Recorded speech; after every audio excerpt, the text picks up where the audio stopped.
তোমরা অনেকেই আমাকে অনেক কোশ্চেন করো, তাই ভাবলাম আজকে তোমাদের একটা কোশ্চেনের একটু উত্তর দিই। তোমরা, আমি যে ভিডিও বানাই, আমি যে সোশ্যাল মিডিয়াতে আছি, তোমরা আমাকে সবসময় জিজ্ঞাসা করো, বৌদি তোমাকে দাদা দেয়, তোমাকে দাদা ভালোবাসে, তোমাকে দাদা কি করে।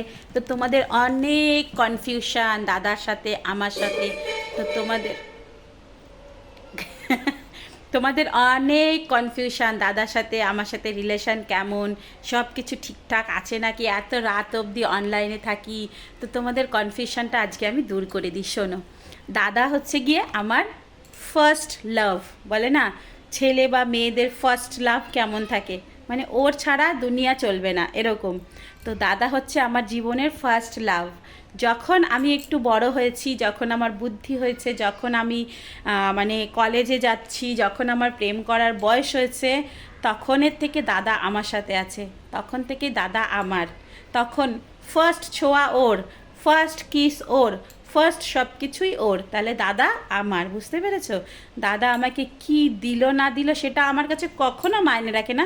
তাও তোমাদেরকে বলছি, আমাদের যখন বিয়ে হয়েছে তার 2 বছর পরে দাদা বাইরের দেশে চলে গেছে, বুঝেছো? এবার 2 বছরে আমরা, আমারও অ্যারেঞ্জ ম্যারেজ, তো আমরা দুজনকে দুজনকে চিনি না। একটা ছেলে একটা মেয়েকে চিনতে অনেক টাইম লাগে। বলে না, বিয়ের 5 বছর পরে ছেড়ে চলে যাচ্ছে, 10 বছর পরে ছেড়ে চলে যাচ্ছে, তাহলে চেনাটা হয় না। তো আমাদেরও চিনতে সেরকম টাইম লাগতো। আমরা দুজন দুজনের সাথে বেশি কথা বলতাম না, ভয় পেতাম, এরকম ছিল। কিন্তু যখন ও বাইরে গেছে তখন আমরা প্রেম করতাম। তোমরা যেমন বিয়ের আগে প্রেম করো, আমরা সেরকম বিয়ের পরে প্রেম করতাম। ও আসলে কি খেতে দেবো, ও আসলে কি করতে দেবো, ওর সাথে দেখা হলে কি হবে, ওর সাথে দেখা হলে কোথায় ঘুরতে যাব, কোন পার্কে যাব, কি গল্প করব। আমরা রাত রাতভর গল্প করতাম, এরকম গল্প করতাম। দারুণ মজা করেছি, দারুণ এনজয় করেছি। এমনকি জানো, তোমাদের মতন যেমন কানে হেডফোন রেখে তোমরা প্রেম করো, যেমন রান্না করো, ঘুরতে যাও, বাজারে যাও, এর সাথে যাও, আমাদেরও কানে হেডফোন থাকতো। ও অফিসে কাজ করতো আর আমি বাজার করতাম। ডিস্টার্ব করতাম না যে চিৎকার করে ই করে, না, বাস দুজন দুজনের সাথে থাকতাম। আমরা এরকম প্রেম করেছি। প্রেম এমন জিনিস, সম্পর্ক এমন জিনিস, যেটা তুমি যত ধরে রাখবে তত কিন্তু সেটা আটকে থাকবে। তুমি যত যেটাকে ছেড়ে দেবে সেটা কিন্তু চলে যাবে। যদি তোমার, আমি যদি আমার হাজব্যান্ডকে এরকমভাবে ধরে না রাখতাম, বা ও যদি আমাকে ধরে না রাখতো, হয়তো আমাদের মধ্যে আরও একজন এসে যেত। কিন্তু না, আমরা দূরে থেকেও আমরা দুইজন দুজনেকে ধরে রেখেছি। সম্পর্ক এমন একটা জিনিস, প্রেম এমনই একটা জিনিস যেটাকে বেঁধে রাখতে হয়, তার মধ্যে কাউকে আনতে নেই। হ্যাঁ, আমাদের মধ্যে অশান্তি হয়নি, অশান্তি হয়েছে, কিন্তু সেটাকে লং টাইম টিকিয়ে রাখি না। বেশিরভাগটা আমি, দেখো ছেলেরা একটু থাকে না, নিজের মধ্যে থাকে, মানে ছেলেরা বলে না প্যাশনেবল হয়, মানে আমি কেন যাব এরকম। সেই জন্য কি আমি মেয়ে হয়ে ওটা করব না? তাহলে আজকে আমাদের সম্পর্কটা এত বছর থাকতো না। আমি ভাবতাম কি হয়েছে, থাক না, ও একটু রাগ হয়েছে তো কি হয়েছে, আমিই কথা বলি, আমি সেদে সেদে ফোন করতাম, আমিই কথা বলতাম, আমি মেসেজ করতাম। কিন্তু রাগের সময় কখনো জোরে কথা বলতাম না, রাগের সময় কখনো জোরে বলে না চিৎকার করে কথা বলতাম না, গালাগালি করতাম না। আমি কোনোদিনই গালাগালি করি না, তা কিছু বলতাম না। রাগের পরে যখন দেখতাম ওর রাগ চলে গেছে, তখন ওকে আমি বলতাম, তুমি এটা করেছো, তার জন্য আগে সরি বলো।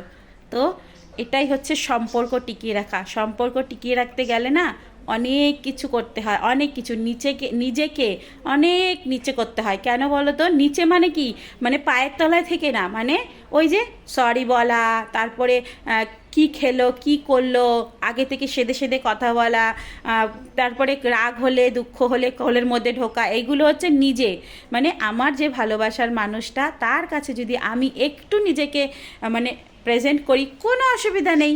আরে ভাই, আমি অন্য কারোর কাছে যাচ্ছি না, ও আমার, আমি আমার মতন করে ওর কাছে যাচ্ছি। বুঝতে পেরেছো? তো এইগুলোকে বলে সম্পর্ক টিকিয়ে রাখা।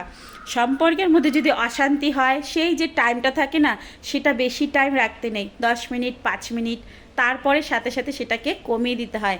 তোমরা যদি এই সম্পর্কের যে ঝগড়া অশান্তির যে গ্যাপটা আছে না, সেটা যদি তোমরা বাড়িয়ে দাও, তাহলে তোমাদের সম্পর্কটা, তোমাদের রিলেশনটা কম হয়ে যাবে, মানে তোমরা লাইফ টাইম থাকতে পারবে না। আর যদি তোমরা সেই সম্পর্কটা যে অশান্তিটা যদি কম করো, 5 মিনিট 10 মিনিট 3 মিনিট, যত কম করবে তোমাদের রিলেশনটা তত বাড়বে, মানে তোমরা তাহলে লং টাইম একসাথে থাকতে পারবে। এটা হচ্ছে গিয়ে কিন্তু ভালোবাসার সবচেয়ে গুরুত্বপূর্ণ অধ্যায়, বুঝতে পেরেছো? অশান্তির টাইম কখনো বাড়াতে নেই। আর এটা বেশিরভাগ করতে হয় মেয়েদেরকে, ছেলেরা কখনো এরকম করে না। অনেক ছেলেরা আছে করে, বাট বেশিরভাগ করতে হয় মেয়েদেরকে, নিজেদেরকে একটু শান্ত রেখে করতে হয়। হ্যাঁ, তুমি জানো তুমি ঠিক আছো, ও ভুল আছে, তাতে কি হয়েছে, পরে সেটাকে সুলঝাও, বাট রাগারাগির সময় না। একটা সরি বললে যদি এত বড় একটা সম্পর্ক ঠিক হয়ে যায়, তাহলে কেন বাবা একটু সরি বলে ঠিক করবো না? বুঝতে পেরেছো? আমাদের সম্পর্ক হচ্ছে এটা। ও কি দিল, ও কি করলো, ও কি খেলো, ও কি ভালোবাসলো, সেটা আমাদের মধ্যে না। আমাদের মধ্যে হচ্ছে সম্পর্ক, আমরা দুজন দুজনকে ভালোবাসি, আমাদের দুজনের আত্মার টান আছে, এটাই সব থেকে বড় কথা। বুঝতে পেরেছো? আমি যেমন ওকে ছাড়া থাকতে পারবো না, ও তেমন আমাকে ছাড়া থাকতে পারবে না। এটাই হচ্ছে রিলেশন, বুঝতে পারলে? বিয়ে হয়েছে বলে সেটা না, আজকাল বিয়ে হয়ে গেলেও ছেড়ে চলে যাচ্ছে অন্যের সাথে। কেন? এই কারণে মানুষেরা রিলেশন জানে না, মানুষেরা সম্পর্ক বোঝে না, তার জন্যই এটা হচ্ছে। ভাবে আমি কেন করতে যাব, আমি কেন বলতে যাব। বুঝতে পেরেছো? চলো আর বলবো না, ভিডিওটা অনেক বড় হয়ে গেছে। সবাই ভালো থাকো, সুস্থ থাকো, যদি ভালো লেগে থাকে তাহলে একটু লাইক করে দিও। আর তোমাদের সবাইকে আজকে কিস ডেতে দিয়ে দিলাম, দাদা আমাকে দিয়ে গেছে, আমি তোমাদেরকে দিয়ে গেলাম। ওকে, চলো টাটা, বাই বাই, সবাই ভালো থাকো, অনেক অনেক হ্যাপি থাকো।